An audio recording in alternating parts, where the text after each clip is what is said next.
Hey everyone, welcome to today's deep dive. Yeah. We're going to be looking at this article I found super interesting. It's called Ethical Issues in Marketing from Procure for Marketing. It was published last September. Yeah, September 2023. Exactly. So, I think we all see marketing every day. Yeah. Like it's everywhere, right? But I think a lot of people don't think about like the ethics behind it. You know what I mean? Right. It's not something that's always at the forefront of our minds, Yeah. but it really does have a big impact on all of us. Yeah, for sure.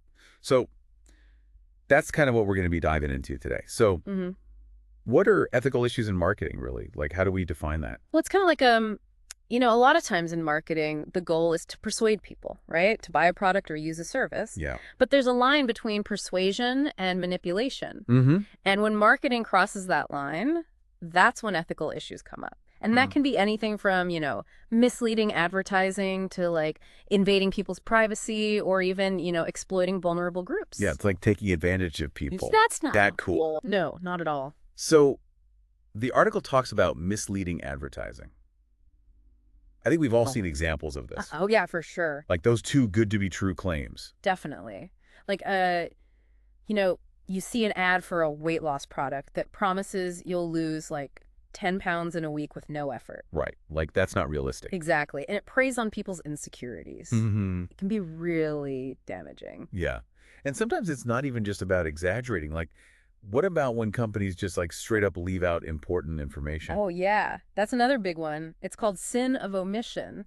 Like a food product that claims to be all natural, but then you look at the ingredients list and it's full of artificial stuff. It's like they're trying to trick you. Yeah. They're Yeah. hoping you won't read the fine print. Exactly. Which is frustrating because sometimes you don't realize it until you've already bought the product. Right. And then you feel cheated. Totally. Right. So then there's all this talk about eco-friendly and sustainable products. Right.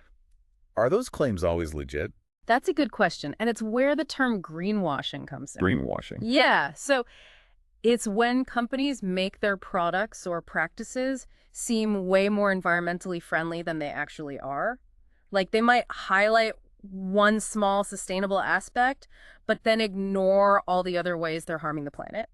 Also, it's like a marketing tactic. Exactly. It's misleading. So it seems like misleading advertising. Yeah. It's not just about annoying consumers. It can actually hurt businesses too, right? Oh, absolutely. Because if people feel like they can't trust advertising, then they're less likely to buy anything. They get skeptical. Exactly.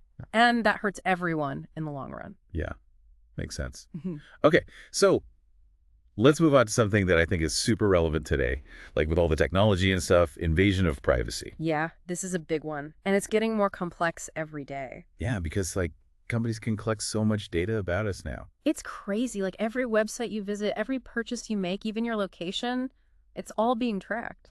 It's kind of creepy. Like sometimes I'll be talking to a friend about something and then an hour later I see an ad for that exact thing on my phone. Oh, yeah, I know exactly what you mean. It's like they're listening. It's like, how did they know? Right. It can be unsettling. It is unsettling. So how does that even work? Well, it's called targeted advertising, and it's all powered by data collection. So they're really tracking us. Yeah, pretty much. They use things like cookies. Cookies, like the kind you eat. No, Haha. not those kind. They're like little pieces of code that websites put on your computer to track your browsing activity. So it's not just my imagination. They're really watching everything I do online. Yeah, it's a lot of information. And the question becomes like, how much tracking is acceptable? And are companies being transparent about how they're using our data? Yeah, I feel like I'm constantly clicking accept cookies on every website I visit. But do I really know what I'm agreeing to? That's a good point, because a lot of times those privacy policies are super long and complicated. Yeah. And who actually reads all that? Right. So it's important for companies to be more transparent and give people real control over their data and their ad preferences. Because if not, it kind of feels like manipulation, right? Definitely. And it can even have like real world consequences. Like what? Like imagine if sensitive personal information is used for discriminatory purposes.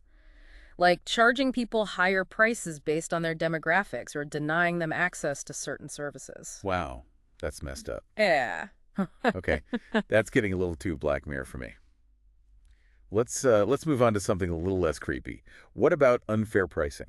Yeah, this one's a bit more straightforward, ethically speaking. Yeah, I mean, it seems pretty obvious that like price fixing is bad, right? Yeah, that's when businesses collude to artificially inflate prices. Yeah, so they're basically cheating. Yeah, And it's illegal. It hurts consumers because it limits their choices and drives up costs. Yeah, that's not fair. Yeah. Okay. But what about price discrimination? Like, what if companies offer discounts to certain groups, like students or seniors? Those kinds of discounts are generally considered okay. It's when price discrimination is based on factors that are unfair or discriminatory that it becomes a problem. Like what? Like imagine a ride-sharing app that charges higher fares to people in certain neighborhoods based on their demographics rather than actual distance or demand. Yeah, that's messed up. Like they're taking advantage of people. Exactly, and that's where ethical considerations come in. Yeah, it's about making sure that pricing is fair and transparent for everyone. Right. And that companies aren't exploiting vulnerable groups or engaging in practices that harm consumers or the market as a whole. Makes sense. Okay. Okay. So we've talked about misleading advertising, invasion of privacy, and unfair pricing. But this is just the tip of the iceberg, right? There's a lot more to explore when it comes to the ethics of marketing. Oh, yeah, absolutely. We haven't even touched on things like exploitative marketing or the environmental impact of certain marketing practices. So many layers. Yeah, it's a complex issue, but it's an important one to discuss. Yeah, because at the end of the day, ethical marketing is about doing what's right. Absolutely. Not just what's profitable. It's about building trust with consumers and creating a more sustainable and equitable marketplace. Totally. All right, so we're going to take a quick break, and then we'll be back to dive even deeper into the world of marketing ethics. Stay tuned. Yeah, that's messed up. Like they're taking advantage of people. Exactly. And that's where ethical considerations come in. Yeah, it's about making sure that pricing is fair and transparent for everyone. Right. And that companies aren't exploiting vulnerable groups or engaging in practices that harm consumers or the market as a whole. Okay, so we've talked about some pretty shady stuff, like misleading advertising, invasion of privacy, unfair pricing. It seems like there are a lot of ways that marketing can go wrong ethically. But what can companies do to actually do things right? That's the big question, isn't it? Like, how do we move from identifying the problems to actually implementing solutions? Right, because it's easy to say don't be unethical, but how do you actually put that into practice? Exactly. Well, I think one of the most important things is for companies to have a clear set of ethical guidelines. Like a code of conduct. Yeah, basically. It's like a document that outlines the company's values and principles when it comes to marketing. And it should cover all the key areas, like advertising, data, privacy, pricing, targeting. Okay, so it's like a roadmap for ethical marketing. Exactly. It gives employees a framework to make decisions and to know what's acceptable and what's not. That makes sense. Yeah. But just having a document isn't enough, right? Yeah. You need to actually make sure people are following it. Right. It can't just be some dusty old file sitting on a shelf somewhere. It needs to be something that's actively communicated and integrated into the company culture. So training and workshops and stuff. Yeah. And it needs to start from the top. Like leadership needs to set the tone and show that they're serious about ethical marketing. Lead by example. Exactly. Because Yeah. if the people at the top don't care, then why should anyone else? Right. Makes sense. So it sounds like building an ethical marketing approach. It's not just a one-time thing. It's an ongoing process. Definitely. It's something you have to constantly be working on and reevaluating. Because the world of marketing is constantly changing. Yeah, new technologies, new platforms, new ways to reach consumers. Exactly. So you have to be adaptable and willing to adjust your approach as needed. It's like a never-ending journey. Kinda. But it's a journey worth taking. Because at the end of the day, ethical marketing isn't just about avoiding negative consequences. It's also about creating positive impact.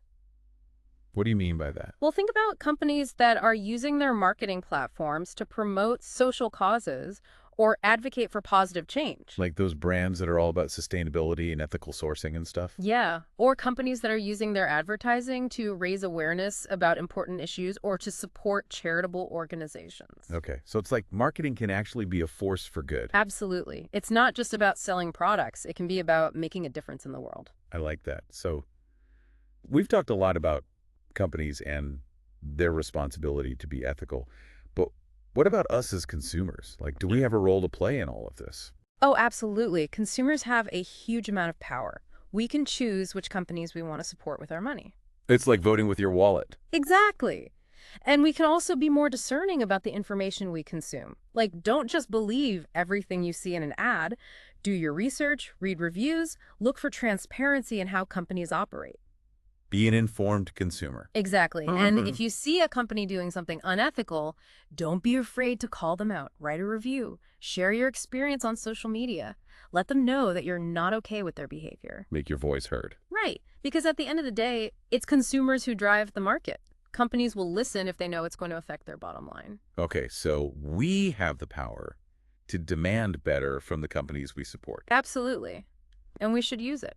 Before we move on to the final part of our deep dive, Mm. I'm curious to hear from you, our listener. What are your thoughts on all of this? What resonated with you the most during this conversation? Yeah, what surprised you? What made you think differently about your own consumer choices? Okay, so we've talked a lot about like the bad stuff that companies do, but do you think things are actually getting better when it comes to marketing ethics? Or are we just stuck in this like cycle of bad behavior? I think it's kind of hard to say for sure, Yeah. you know? Like, on the one hand, consumers are definitely more aware of these issues than they used to be. Yeah. Like, people are talking about it more. They're sharing their experiences online. They're calling out companies for bad behavior. Yeah, social media has definitely played a role in that. Totally. Like, it's harder for companies to get away with shady stuff when everyone can see it. Mm-hmm. And there are all those online review sites and consumer watchdog groups. Right, exactly. So it's easier than ever for people to do their research and to find out which companies are actually ethical and which ones aren't. So that's good, right? Like more transparency, more accountability. Yeah, definitely. Yeah. I think that's a positive trend. Huh. But at the same time, there are always going to be companies that try to cut corners and put profits ahead of everything else. It's like a constant battle. Yeah. It's like whack-a-mole, Yes. You knock down one unethical practice and another one pops up somewhere else. So frustrating. Uh-huh. So what can we do about it? Like, is it all on consumers to police the marketplace? Well, I think it's a shared responsibility. Yeah. Like consumers have a role to play by making informed choices and holding companies accountable. Right. But we also need stronger regulations and better enforcement to create a level playing field and to prevent the worst abuses. Yeah, it's like we need a system that actually encourages ethical behavior Yeah. and discourages unethical behavior. Exactly. It's not just about punishing the bad guys. It's about rewarding the good guys, too. Okay, so it sounds like it's going to take a lot of work from a lot of different people to really move the needle on this. Yeah, it's a complex issue, Yeah. but I think it's an important one to keep talking about and to keep working on. Yeah, because at the end of the day, ethical marketing, it's not just about protecting consumers. It's about creating a better world. Absolutely. It's about building trust and transparency and fairness into the system. Yeah, so that everyone can benefit. Exactly. And I think that's something worth striving for. Couldn't agree more. Well, that was a fascinating deep dive. I Yeah. feel like we've just scratched the surface of this whole ethical marketing thing. Yeah. There's definitely a lot more to explore. But hopefully this is giving you, our listeners, some things to think about. Yeah. And some tools to make more informed choices as a consumer. Absolutely. So thanks for tuning in. And until next time, keep those ethical considerations in mind. And Keep asking those tough questions.